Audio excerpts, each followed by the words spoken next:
So hello dear student, স্ক্রিনের উপর যে প্রশ্নটা লেখা রয়েছে তাতে বলা রয়েছে prove that under root of 1 plus sine theta by 1 minus sine theta equal to sec theta plus tan theta.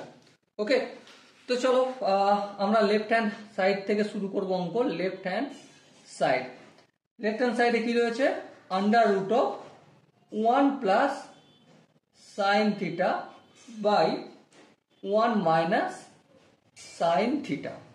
Okay, so আমরা এখানে কি কাজ করতে পারি?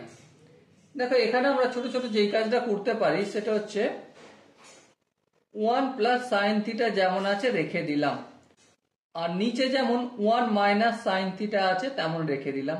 হ্যাঁ, এর পরের স্টেপে দেখো, আমি এখানে 1 প্লাস সাইন থিটা দিয়ে যদি গুণ করি তাহলে কি ভুল হবে?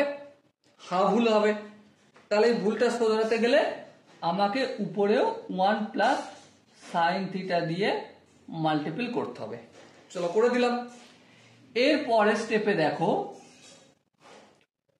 1 plus sine theta into 1 plus sine theta মানে 1 প্লাস সাইন থিটা তার হোল স্কোয়ার।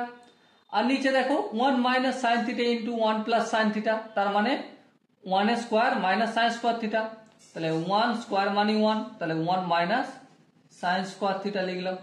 ওকে, হ্যাঁ ওকে। এর পরের স্টেপে দেখো 1 প্লাস সাইন থিটা লিখলাম, হোল স্কোয়ারটা দিলাম না, একটু পর দেখো। আচ্ছা, 1 মাইনাস সাইন স্কোয়ার থিটা মানে কি?